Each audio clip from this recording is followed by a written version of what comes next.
అందుకే కొంతమంది ఏదైనా ప్రపోజల్స్ వచ్చినప్పుడు I may not oblige your whatever మీ మీ మీ యొక్క ప్రతిపాదనలు నేను ఆమోదించకపోవచ్చు, లేదా గతంలో మీరు ఏదైనా సూపర్ లగ్జరీస్ పొందిన వాటిని ఇప్పుడు నేను కొనసాగించకపోవచ్చు.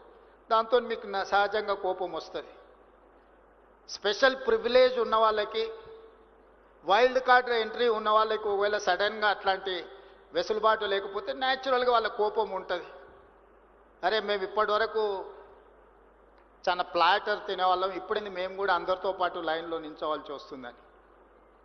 వాళ్ళని నేను నిజంగా వాళ్ళు నన్ను మన్నించాలి, ఎందుకంటే నేను ఎప్పటికీ మీకు ఆ రకంగా సహకరించను. కానీ పారదర్శకమైన పరిపాలన కోసం పాలసీలు చేయడానికి నాకు అభ్యంతరం లేదు. I can impress with policy, I can take the challenge. నేను ఓపెన్ మైండ్తో ఉన్నాను. మీరు పాలసీ ఏమైనా చెప్పండి, ప్రజలకు ఉపయోగపడేది, మీ రంగానికి ప్రయోజనం చేకూర్చేది, తద్వారా తెలంగాణ రాష్ట్రాన్ని అభివృద్ధి పదం వైపు నడిపించడానికి, హైదరాబాదు నగరాన్ని దేశంలోనే కాదు ప్రపంచంలోనే గొప్ప నగరంగా తీర్చిదిద్దడానికి మీ ఆలోచనలు పంచుకోండి నాతో. మీరు అందరు ప్రపంచాన్ని అంతా చూస్తున్నారు. నాకు 10 ఫ్యాక్టర్స్ ఉంటాయి, కానీ మీకు only 1 factor, that is construction, that is infrastructure. Mass development, trunk infrastructure ఎట్లా చేయాలి,